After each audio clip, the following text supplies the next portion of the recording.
All right. It doesn't blur you?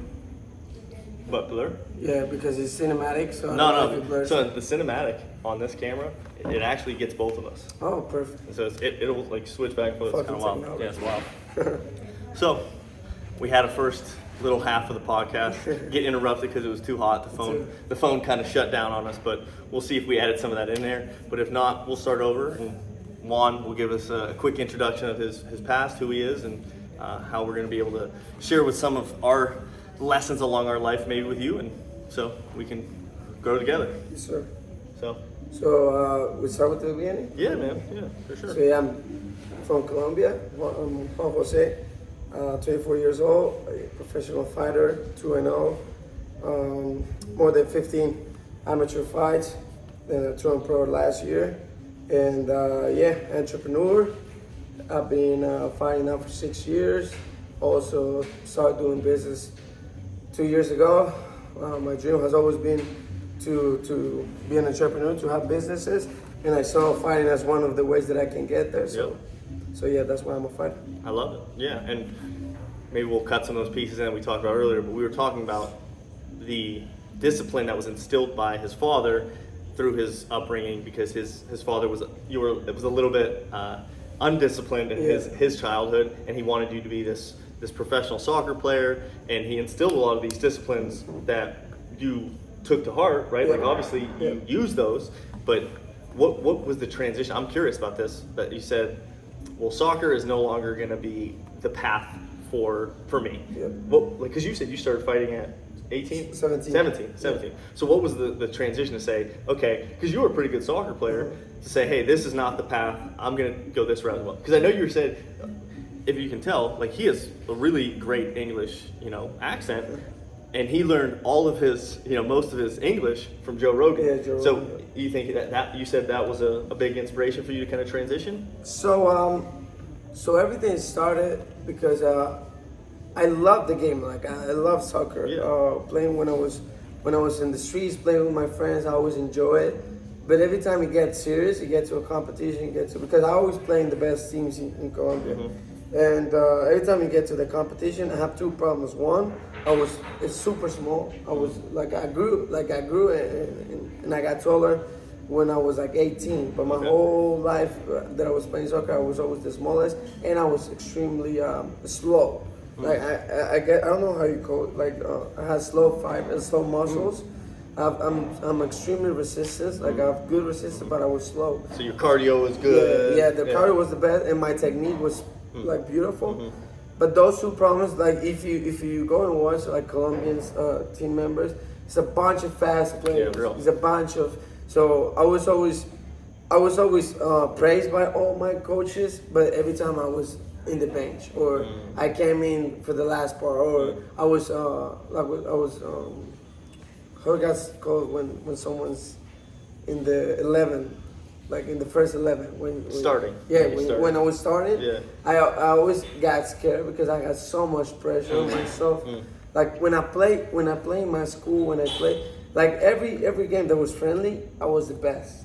But every time it got serious, I got so many stuff. I had so many pressure. My dad wanted me to be that thing, and I have a lot of things that were missing there. I couldn't break that ceiling where I was like, I knew I can be a professional fighter, but not the best. And I always wanted to be the best. Like that was one thing my dad always told me. Like, even if you're a doctor. So you could have been a professional soccer player. Okay. But not the best. Not the best. Yeah. I wouldn't be like a fucking Messi or something like that. And that was my goal. I wanted to be if I wanted to do something, I wanted to be the best. Of course. And that was one thing that my dad told me. But at the same time, he wanted for me to be a soccer player. And I always told me, I'm not gonna be the best. Like you can see, I'm not gonna be the best. I need to find something. So it came also at the time that I knew I was scared of fighting. My whole life, I never fought in the streets. I was worse because my dad beat me up when I was growing up. My mom beat me up when I was growing up. So if you do this to me, I always flinch and be scared. And I have friends that took advantage of that when I was growing up that was older than me. So I always was like, I never got bullied because I always defend myself, but never got into a fist fight. because I knew in the back of my mind if it got to a fist fight, I would be so scared. So it started with that mix of, okay, I'm not gonna be the best at this thing, and I need to defend myself. So I started training with a guy that I knew beat a lot of people's asses in the street, and he did Taekwondo. So I'm like, hey bro, teach me. So I started with him, and at the same time I started with him, Conor started to rise. Conor McGregor. Conor McGregor. Okay. So it was the mix of me listening to Joe Rogan, Conor McGregor rising up, and me wanting to defend myself. So those three were the ones that was the genesis. Yes, I started training, and I was like, fuck soccer. And my dad in that moment was living in Ecuador, so I took advantage of that and started training like fighting when I was still playing soccer. So I got these the exact transition was the last game I ever played. I was the captain in that game. It was crazy because I was starting the captain, and then like I don't know what was it. Like, it was that pressure. I don't know what was it, but it was one of the worst games I ever played. Really? And they took me out in the first half of the game. They changed me, and then I remember I went to the bench. I saw my mom. That my mom was there, and I just leave. Really? And I never did that like in my whole career. I never did that.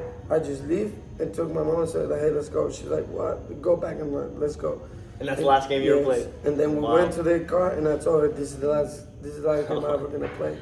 And she's like, why? I'm like, this is not for me, mom. Like, I wanna be the best. This is not for me. I'm not what my dad think I am at this. And I found another thing, and I wanna pursue that. I wanna fight, and I wanna see what's happened with that. Because I saw that McGregor can be rich with that. So I'm like, if he can't be rich, I can't be rich doing that. Yeah. So I went all in. I'm like, fuck playing soccer, and I just. So I think that's a really big lesson for a lot of people too, because that's very difficult for somebody that has an identity, right? Like, your identity was probably molded as a soccer player. Yeah, that was my only identity. Until you're 17 years old, you're constantly playing soccer. You're only talking about soccer. You're living soccer. Your family is wants you to be a soccer player, and then to just basically burn the boats and say, no, I don't want, like, soccer's no longer the path, and to go the route of MMA is like, it's crazy. So what do you think gave you the belief that you could just burn the boats and just go this other route? Like, what was instilled in you? So I started doing this, and I saw that my technique translated super well, because when you play soccer your whole life, the main thing you learn, like, we all have different physical characteristics. Like, you can be strong by nature, you can be fast by nature, but there's one thing that you learn by soccer is the coordination. Yeah. Because you do a lot of coordination drills when you were, and I started when I was 3 years old. So my whole life I was doing technique, I was doing coordination. So when I did the first 2 classes, I saw that every time they show me something, I learned like this. Yeah. So I'm like, okay, this is easy, this is not that bad.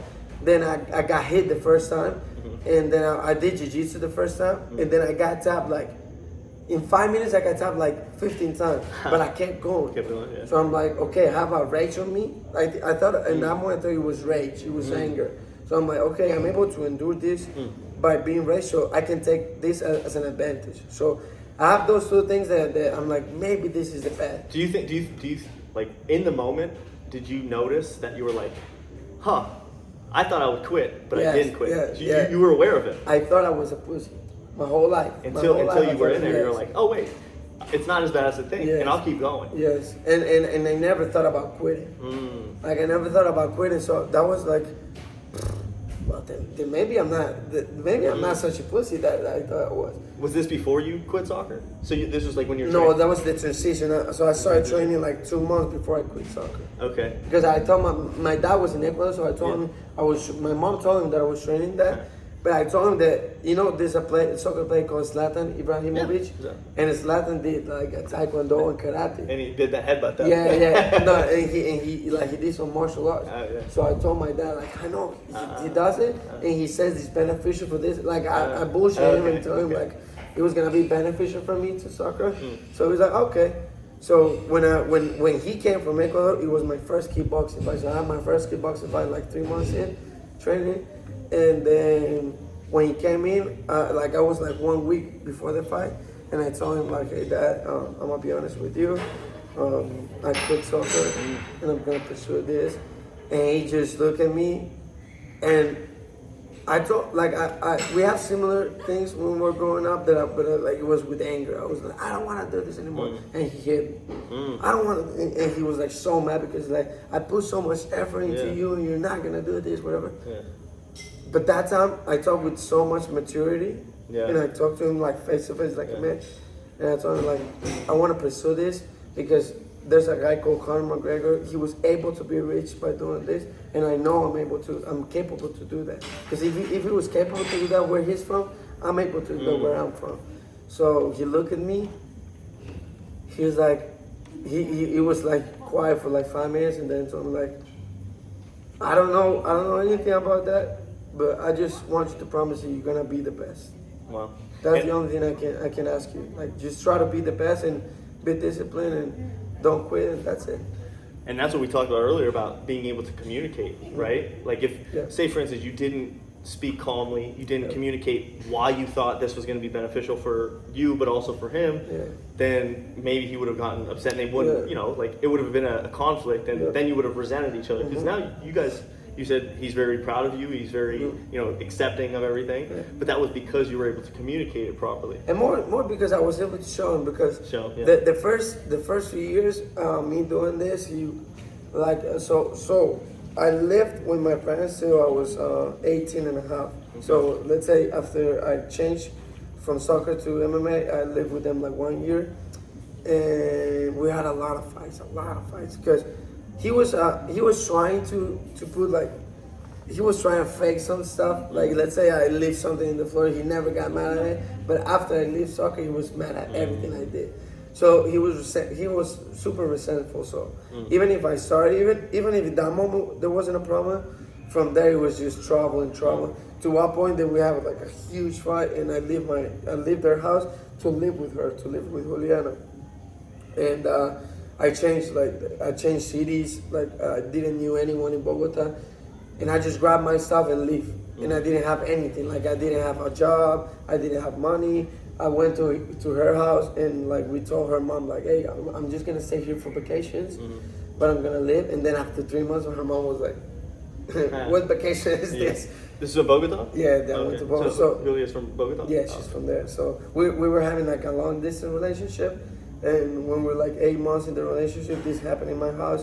So he was resentful, and he didn't understand until I think the first time he ever saw me live was a fight in Medellin, my second amateur fight, and I won, and I saw a video of him just being like fucking happy as fuck.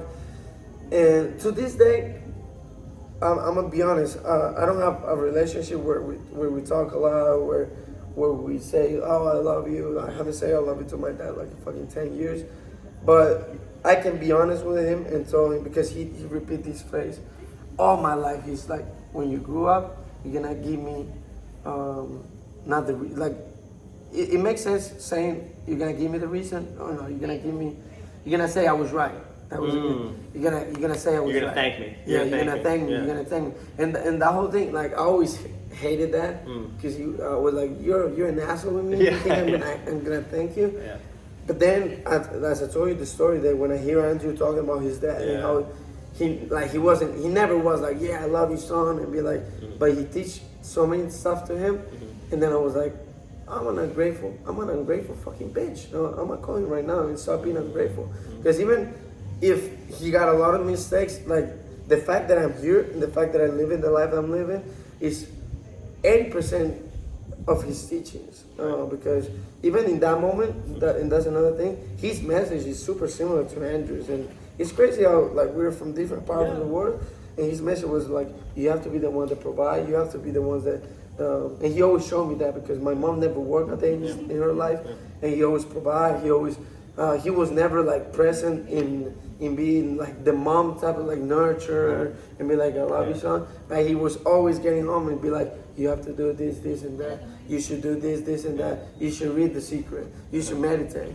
you should do this. So he was installing all that things for me the wrong way, but that's what makes me be here right now. Well, when we were talking, like I said, my dad my dad was not like, hey, you have to do this or this. It was more just like, he acted a certain way, and then you kind of, learn through osmosis of what not to do and what to do. But I remember there was one time in particular where he basically said, like, you are a man, you have to be the provider. And it was when I was like, it was my early 20s. I was dating, my ex-girlfriend at the time, and we went to dinner, like the four of us, right?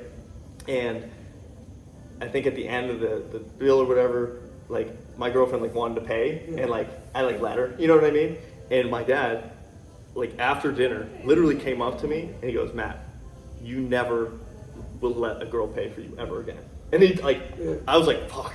I was like, all right. And like since that moment, I'm like, no, like I need to be the person to provide for that. You know what I mean? Yes. And it was just like, okay. Like, the Western society has told us that like it's okay for everything to be equal. It's like, no, but there's thousands of years, like you were saying, we could be so, on the different sides of the country and the world, and then these same truths keep showing up. And it's a universal truth of like and what we talked about earlier is like we as men, for thousands of years of evolution, we had to go through like a rite of passage, right? Yeah. It was getting thrown out to the wolves and then coming back a man, right? And then part of that evolution is, you have to do difficult things as a man because the world is a hard place for men, and your value is based off of what you're able to endure, right? And what you're able to achieve and provide, right? If you don't provide anything, like we're not really that valuable. Yeah.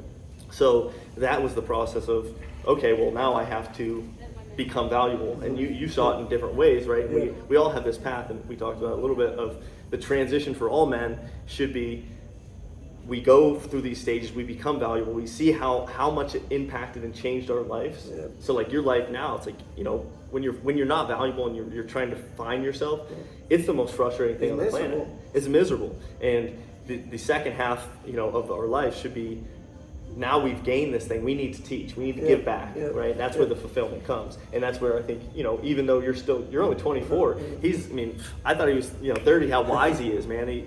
He's very wise, and it's inspiring to see, because that's what you kind of want. Eventually, part of our life is we're always going to grow, right? We're always going to want to improve ourselves. We're always going to, want to do these things to better ourselves. But there's something in us that's always like, well, yeah, but I'm full. Yep. How can I give back? Yep. Right? Yep. So what was that like? When was that first moment for you? Well, the first class I ever teach, like the first time I ever teach fighting. Okay. It was so when I went to Bogota, I didn't have any job. I didn't have nothing to do. I spent like 2 months, all day, every day, just pacing my girl's room. Because she studied, like she was in college, and she also was working with her cousin, and not because she had to, but she wanted to do money, and she was also helping her mom with her company. Her mom has a tailor company, whatever. So I was I was 19, and I was feeling so miserable because I'm like, I'm such a bitch, like I'm living. These women are working, and it wasn't because I woke up and I'm like, I'm not gonna do shit. I woke up at 5 a.m. and I get to the computer and look for jobs. Look for jobs, and also at the same time watching YouTube videos, podcasts, learning a lot of stuff. And I was trying to learn. I was watching fights all day, just trying to be the best fighter. So I was doing all of this, but I didn't find any job. I went to my first job interview. So I always promised myself I would never work for anyone. I would be my own boss. That was my premise my whole life, because I was not hated, but I always had problems with authorities. Like in my school, I always had problems with professors. In soccer, I always had problems with the coach. In my house, I always had problems with my parents. So I knew, okay, I cannot let another person like boss me. So I need to be my boss. So, but it got to a point that I was so desperate because I was watching women work, and I didn't have anything to provide. So I'm like, fuck that, I need to work. So taking advantage that I knew English, I'm like, okay, I'm gonna go to this call center, this bilingual, and that's like the best paying job for someone that doesn't go to college here. So I went to this interview. I spent 3 hours doing all the exams, everything. I passed everything. So I went to the last interview, like the interview they were gonna hire me, and then the guy was like, what's your plans? Like, what would you like to plan with this company? So I never had a job interview in my life. So I didn't know what to answer. So I answered, my plan is to work here 6 months. Ha! You told him the truth. Yeah, I told him the truth. My plan is to work here 6 months, and then I'm planning to travel the world because I'm a MMA fighter, whatever. I was just trying, bro. I'm extremely honest. Yeah, Like, if you can see it here, I'm straightforward with my stuff. And then he looked at me like, dude, you just fucked it up. Yeah. You just fucked it because they want you to tell them, no, I'll be working for you guys forever. Yeah, right. I want to. So he's like, dude, you're the perfect candidate. You cannot work here if you have those. So I'm like, oh, let me do it again. I was so mad, dude. I remember there's a public transportation in Bogota called Transmilenio. There's like a bus, and then I have to like get it like in the subway. The people just getting by without paying. I had to because I didn't have any money. So I did that, and I was just, bro, I was going back, and I was just crying, but I don't know what to do. I don't know what to do. I want to stop being a bitch and not provide. Like I want to have money. So I made the decision of going to a gym that it was like 2 hours from Bogota. I had to travel 2 hours to the place and 2 hours back in bus, in the worst bus, like being like this, super tight. Because in that place you can train people and have like being able to train with them, like with the professional team, and also train people, but they pay you 12,000 COP. That's right now. That's like $3. Yeah, $3. Yeah, $3-4 a day. Oh. By me teaching 6 one-on-one classes. $3 a day. $3 a day by me teaching 6 one-on-one classes, 6 in a row. Because I was new, so they throw me every client. Yeah, do this. And I was there, and I was miserable because in the training they wanted to knock me out because I was the paisa. Because there's a fight between Rolos, like the people from Bogota and the people from Medellin. Yeah. There's like a proud thing, so I was the paisa. So they all wanted to kick my ass. And when I got there, I was beating everyone's ass. So the coach was like, "Yeah, you're super good." He was like pumping me up. So the other guys were just like, I was fresh meat, bro. They wanted to kill me. So that was like 3 months of me suffering like fucking cuts. I was getting fucking like everything was rough the whole day. Even when I worked there, the guys that trained worked there too. So they were trying to make my life miserable there. And plus I wasn't earning shit. And plus I have to travel, like after working and training all day, I have to travel 7 p.m. and I get home like at 10 p.m. And then next day, woke up at 5 p.m. and do it again. I spent 3 months like that, but then I was like saving the money and I was filming myself training because I'm like, if I post this, there's someone out there that's gonna be, hey, train me. So I was doing all that. The good thing about that, and you know, and all of us know it, that when you're an entrepreneur, or when you get out of college, the first thing you always do, you don't get paid shit. You're just the experience. Yeah, of course. So that's that experience of being left, like, because they didn't tell me what to do. They just told me, like, train them. You know what's great is, like, when you said that you were so upset about not getting that, like, safe and secure kind of call center job, it's probably the best thing. The best thing that ever happened. If I think I would be still there if I. Yeah, because you would have been a great salesman. Yeah, you know what I mean? I think you would have been a great salesman. And that's the same thing, kind of my story. I got fired from my like safe and secure job too, and it's a different situation. But I had to go like knock on doors to sell, right? And it was the same thing. It's like it sucked so bad, but it was the greatest moment that we think we want like safety and security, right? But that's what keeps you weak. And like the things that will grow you are the times where you're forced to believe that you're capable of finding it out and figuring it out, and that. I mean, it just seems like you were just getting, that little belief every time, just kind of, compounding on top of each other. So what was the genesis to say like, okay, now I can actually make a little bit of money doing this? Like, what was that transition? So the transition one in that moment that I was talking specifically, that I started to, I put my how you call it? Like not my resume, but like an offer in a web page that is Super Prof. It's called like that. Okay. So you put out there like a Craigslist. Yeah. You put your profile. You're like, yes, I'm an MMA coach. This, and that. And then I put it out there while I was working at the place, just wishing someone would write to me.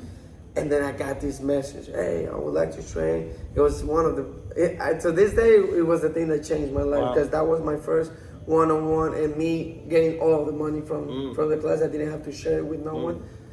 So I got this message. This guy lived like in the middle. So Bogota is huge. Yeah. Like Bogota is huge. Okay. So it was in the middle of getting out of the city to the gym that I was working in Bogota. So it was right in the middle. Okay. So it's still like 1 hour and a half from the place I was living, but it was much less and much more money. Yeah. So I told Juliana, hey, I'm not gonna go back to that gym. I'm gonna work in this, and I'm gonna, because she was training in another gym, because bro, it would be impossible for her to go there. So she was training in another gym, so I told her I'm gonna train in that gym, and with the money I get from this, I'm gonna pay that gym membership. So the first client I got like 1.2 million from them because of the monthly training. So I never in my life have seen 1 million like physically. Wow. So when I got that money, I was like, wow. Like that was the craziest thing. And 1 million is like what? Like fucking $250? Yeah, $250. $250. Yeah. That's nothing. But for us, like in that moment, that was like, what the fuck? That's a lot of money.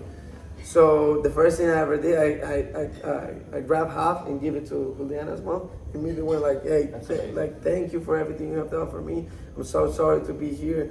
And then like after 5 months, I told her the real story that I fought with my dad and I was out of my place and I didn't have nowhere to go. I wanted to express to her that I wasn't there just because I was a bomb and I just wanted to fuck her daughter and be like, yeah. And then I got this client, and then from there I'm like, okay.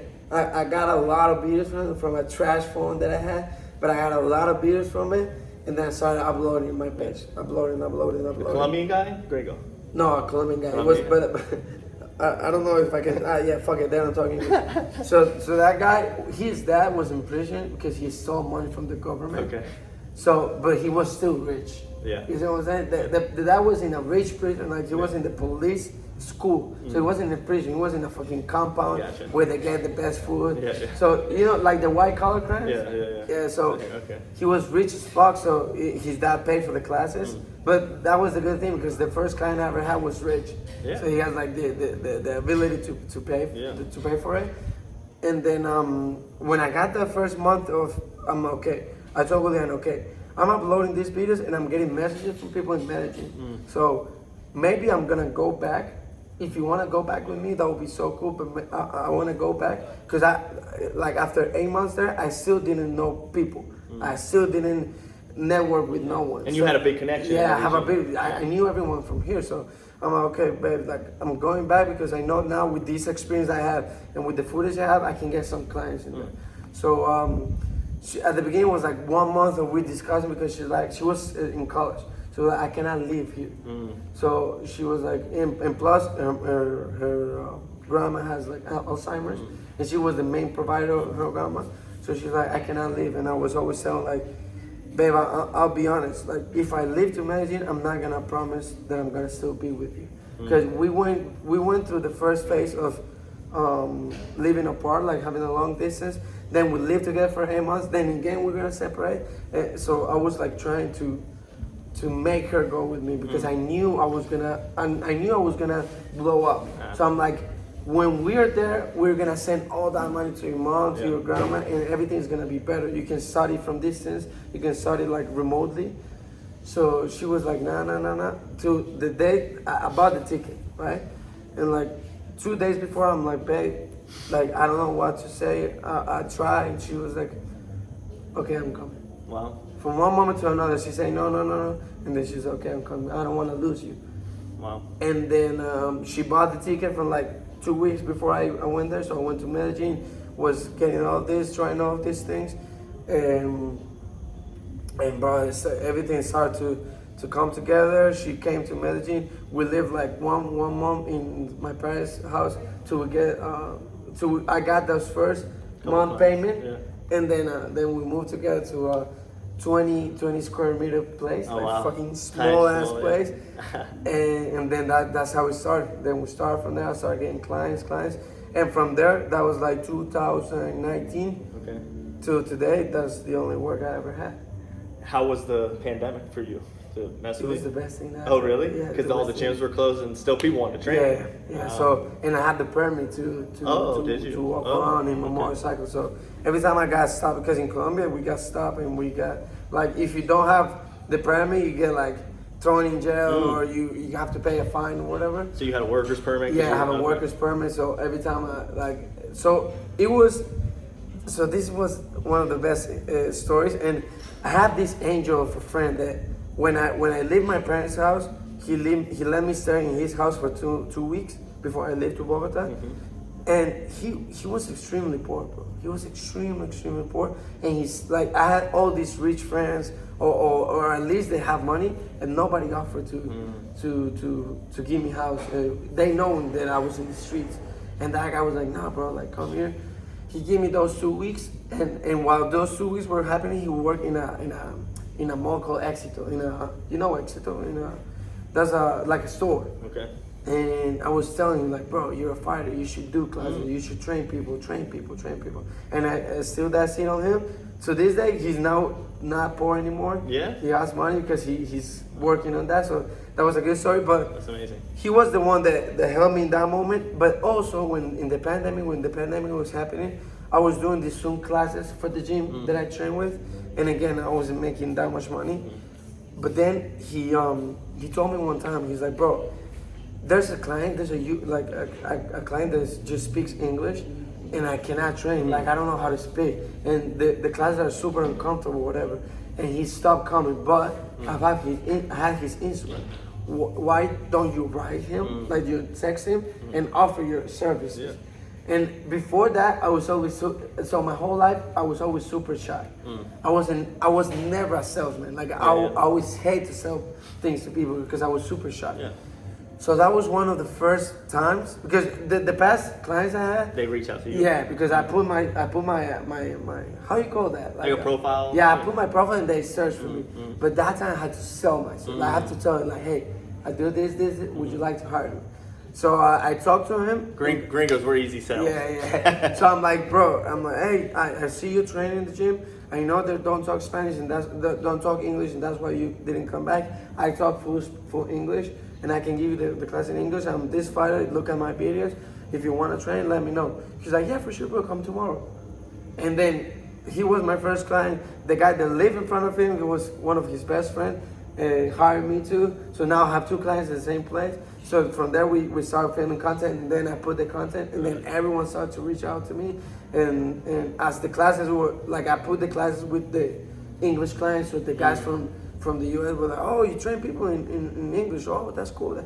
So that was like the chain. Well, and that's crazy because like this is where the connections are so important. Yes. We talked about this before. So like we only know each other because obviously we have a mutual friend that you trained us, and I was like, oh man, I really like this guy's vibe, I like his energy. And then social media, like we were able to keep in touch. I really like what he's doing. So when I came back a couple months ago, I came with a couple of my friends, and I was like, well, hey, Juan, I'd love to hire you and train us for an hour, right? And that's like, no matter where you're at, like if you create connections, and not like in a way that you're like, oh, I need to get something from him right away. No, it's like, no, this is a genuine human being that has something, that if they're on the path of growth and development, they have a specific skill set that, you just want to be around anyways, but at some point you want to provide them with value and say, hey, well, a way that I can provide value right now is I can pay you, right? And that's fine, right? And your value is based on however you see the world as a skill that you've acquired that somebody else can,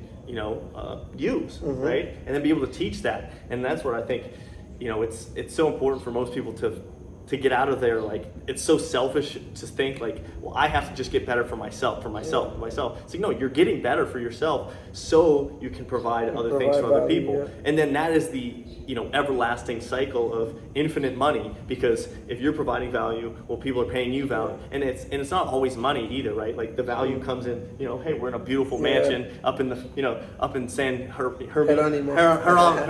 I don't know. My Spanish is terrible. But yeah, so like the value comes from the relationships, not necessarily the money, right? We have talked about like how biological we are and how the men are to provide and the woman are to nature. So let's talk about that also. Like when, in the beginning of the society, how was the thing? So I got a skill, right? I know how to harvest tomatoes, and you know how to make houses. Right. So I'll give you my tomatoes, you make houses. So it's value. I'll give you value, give me value, and that's the thing that I think is missing a lot, and more in this era where we think we are how do I say this? That just by being born, we have to receive things. Yeah. We're entitled. worth it. Yeah, we're entitled. Oh, I'm worth it just because I'm a human being. Oh, just because I'm a woman, I'm worth it of this, and that. And that's one thing that I think is the biggest mistake in this time, is that people, instead of wanting to like build value and give it to other people, they want to take the value and not give anything back. And that's why I'm here, and that's why we all here, because and that's a mistake, because people think that, oh, if you provide value, or if you want to give your value to have a value in exchange, is bad. It's not bad. That's how the society that's is made. why. So many people, we think that like money is the only way to exchange value, right? It's not. Like if I know a lot of people that have plenty of money, but they're miserable because they don't understand that. They think that they can just spend the money and get things. It's like, well, you get superficial things, but like you were saying, for all of human existence until just recently, like the way we exchanged value was, hey, I'm a capable blacksmith. Well, okay, well you are a capable farmer. Well, let me exchange my blacksmith skills for some of your fruit, some of your, maybe some of your livestock, right? Like that was the exchange. That was the exchange. When we started, introducing the paper money and things like that, it separated the value from a thing that you provide to, it's great, obviously, like not everybody can provide a value that's equal to the thing that you want at a certain time. So yes, money is important, it makes things a lot easier, but the whole concept of money is just a medium of exchange of value, right? Yeah, and that's one thing that sometimes it gets fucked up, because people now think when they have the money and someone is giving them value, it's like, I own you because I'm giving you money. And it's like, dude, this other person is giving you value, like just by the clothes, right? You go to a store and you're like, okay, I want to buy this one, and then people treat the wrong way to the people they're serving them, because I have the money, I'm gonna pay you, I'm the one that pays you, you have to do this. Like, no, bro, like if they don't do that, if they don't build that brand, if they don't do that, if they don't treat you well, you're not gonna, like, that money doesn't serve for anything. That paper is not gonna be valuable if there's no one else offering that value in exchange of a house, construction, the pool. There's a lot of things that people get mistaken about. Oh, I have money, so I'm the one that is in charge. And it's like, bro, we all are in charge of our life because we all have value to share. And one of the last podcasts I did was with this guy named Keegan Smith. I don't know. So he's an Australian, basically online fitness coach, but he grew up being like a really talented rugby player. His brother and his dad are both two of the top like rugby coaches in all of Australia, like top tier, like people know them as like most famous rugby coaches, right? And his whole concept for men, because he teaches men how to be valuable, it's like, well, how do you become valuable? And and I really like the way he says it. He says, if you become fitter in some area, right, whether it's MMA, boxing, calisthenics, weightlifting, whatever it may be, if you're a little bit fitter than like the normal average person, okay, great. If you've educated yourself, you become smarter, right, than just like the normal general education that the society gives you, well, obviously you're going to be a little bit more valuable, right? And then lastly, like if you are, I think, well, he says, okay, so you're smarter, fitter, and what was the last one? I think it was just like mentally capable, right? Like if you're mentally strong, like if you are wiser, right, then you're going to be able to provide value, right? Like how do you make money? Like there is a way that obviously if you're smarter, right, you've enhanced your ability to see the world. If you're fitter, you have more energy to give to the world. And then lastly, like, well, if you learn how to manage and make money, well, now you have a trifecta of a unique thing, right? So like, okay, you obviously are very intelligent in being able to look and take a lot of the information that you get from a lot of these podcasts and learn a language just from literally listening, and then you were able to get fitter by the values and the disciplines that you instilled into your own life. And then also like, well, now you're an entrepreneur, you know how to make money doing certain things. So you are now a unique individual. Your unique experiences are valuable, to the world, right? So like mine are going to be different than yours, Mm-hmm. but I can focus on the same Yeah. three things. Yeah. I might not be an MMA fighter, but I can be a little bit fitter than I was yesterday, Yeah. right? I can be a little smarter. I can make a little bit more money, and if I can do all three of those things, you become immensely more valuable than 99% of the people, Yeah. right? So I think I really like that concept that he kind of has. It's like be smarter, be fitter, and be richer, right? Like learn how to manage all of those three things, and then you will be very unique. Very unique, very valuable. Yeah, you'll be very valuable. And what we were talking about before, like when Andrew and Aiden Ross were talking, and Aiden Ross said, "Well, what's the fastest way for me to get a six-pack?" And Andrew answered it, phenomenally, and said, "Well, why do you want it fast? Because things that are beautiful are things that are difficult." Yeah. Right? So why do you want something to be so easy? The question that you're asking is the wrong question. So you ask yourself the right questions. How can I be fitter? How can I be smarter? How can I make more money? Right? And then the world just becomes, open to you. Yeah, Right? and that's the thing because I was asking myself the wrong question when I was a small kid because of course I didn't have the knowledge. This is the school system, right? Yes, Yeah. but it was like, okay, how do I become rich, or how do I get this woman, or how do I get this? And the answer wasn't never working on myself. It was blaming others. It was blaming I grew up in a bad environment, so that's why I'm average. Or my dad didn't. So that's another thing that I value so much right now. That my dad never ever give me nothing for free. Yeah. So even if it was my dad, I asked him like, Dad, can I get this? We have a thing called here Chocoramo or this ice cream. He's like, I don't have money, and I knew he had money. Like he's always, I don't have money. For my clothes, he always just buy clothes for me the 24th of December, because we have like a tradition here where you have brand new clothes for the 24th and the 31th of December, like New Year's and Christmas. And that was the only time he bought clothes for me, and he was always choosing because he put those clothes too. The clothes that he bought for me. So at the beginning I was a victim. I was like, no, but like my dad never ever gave me nothing. Yeah. My dad never paid for college for me. My dad, and then when I take charge of things, I'm like, no, I'm not gonna think how do I get richer. I'm gonna work on myself now. Yeah. I need to work on myself now. So I acquired the skill of learning English, not by the fact, okay, I'm gonna do this and then I'm gonna become richer, but the fact that I'm gonna be able to communicate with other people. And just by me doing that, it opened up like So many the whole doors of this world. So then I'm like, okay, I can just go to the gym and learn how to fight, or I can be obsessed with it and treat it like a college, and I'll study fighting the whole day. So I was watching videos of fighting the whole day, trying to see like breakdowns from other people on YouTube. Like, okay, this is how you do it. This is why you do it. This is how this person does it. So I'ma do it like he does it.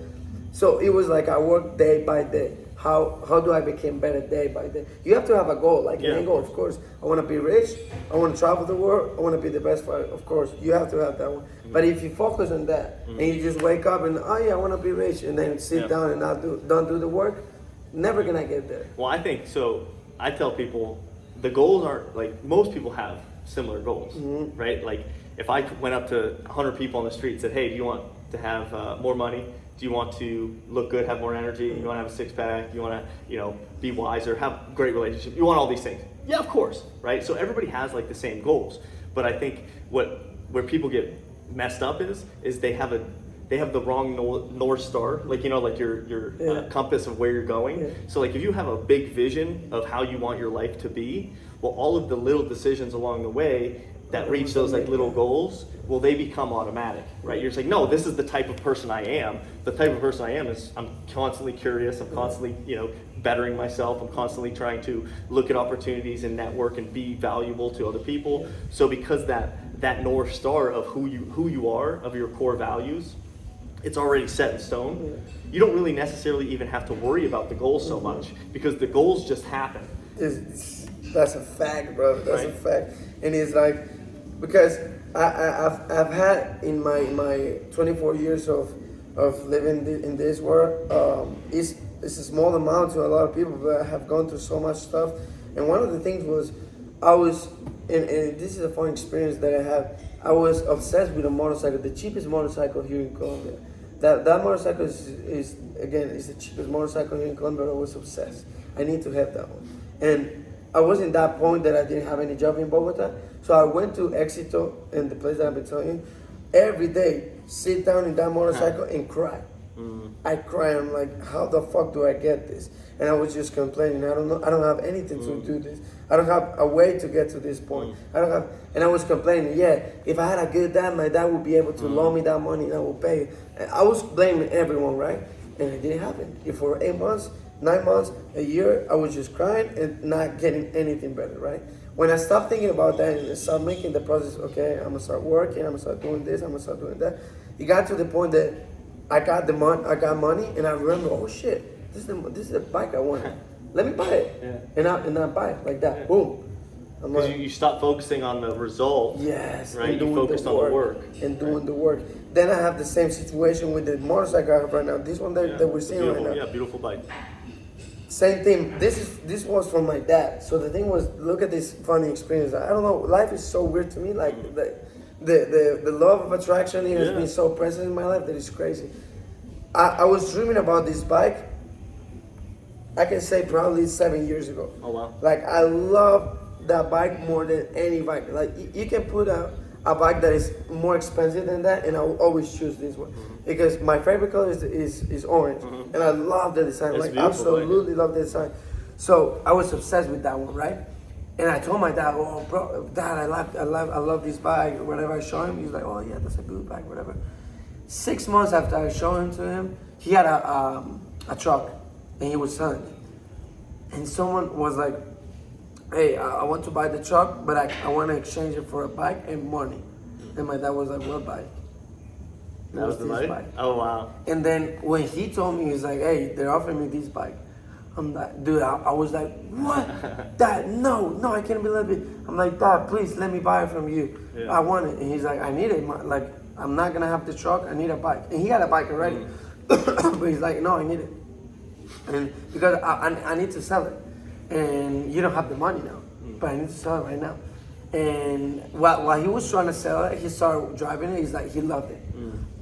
So he's like, "Okay, I'm gonna stay with that, with the motorcycle." So, and I was begging, "Dad, please sell it to me." He's like, "You have the money?"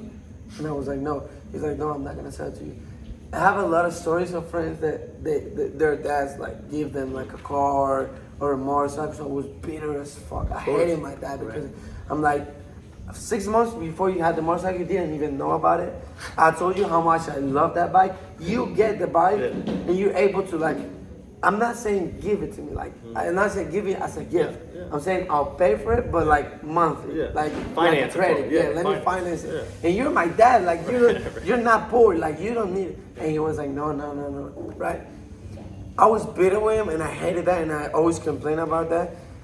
And then I kept working. I kept going to my motorcycle. My motorcycle again is the cheapest one. So every time I get to a class, even if I have money, I get to a class and I get to a complex, and every doorman was like, "Who are you? Like, are you a rappy? You know what rappy is, right?" Yeah.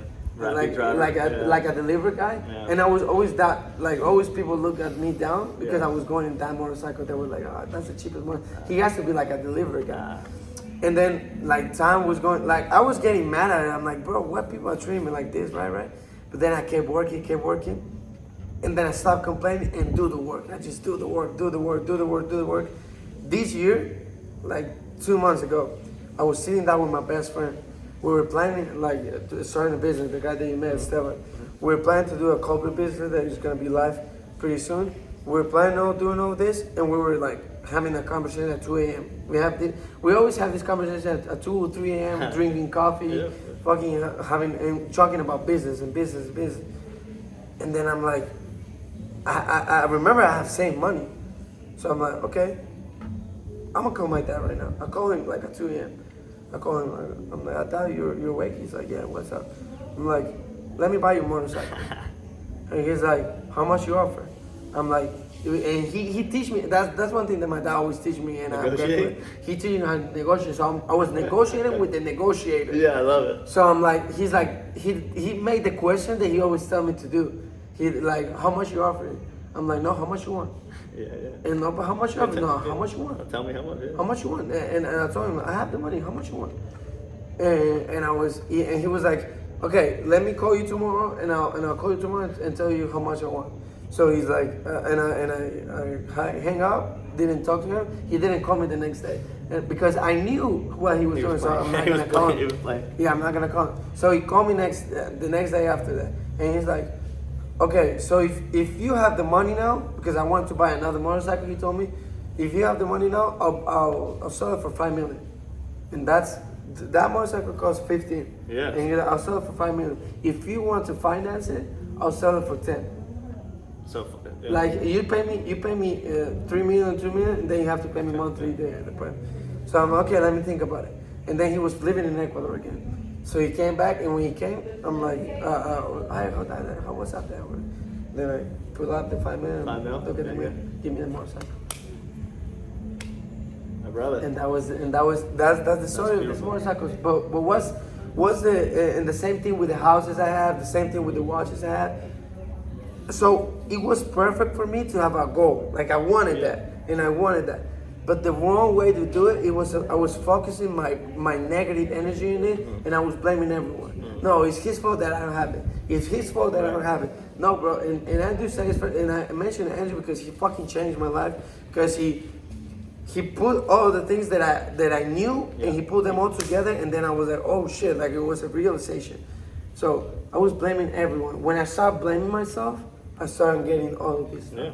And what happens is, it's so funny, like the goals that most people are like focused on, like I never focused on like the life that I have now, like the possessions, right? Like the car, the home, the travel. I never focused on those things. But then I woke up one day and I'm like, oh, I can buy all these things. I can do, like, the goals become just like accessible because of the work that you did, right? And I think that's a great way to end this. But I think I'm grateful to have met you, man. I really am excited to see your growth. I'm excited to, hopefully we can partner up in some things in the future. We will. And for sure, we definitely will. And I think you guys are going to get a ton of value out of following him on Instagram. Check out his stuff. It's El Patron MMA. El Patron MMA. I'll put it in the description below. Super, super talented fighter, but also really wise guy. Has a great mindset on him. So go over, check him out. And if you ever come to Colombia, hopefully we'll be putting on some cool experiences in the future, and hopefully some Airbnbs that you can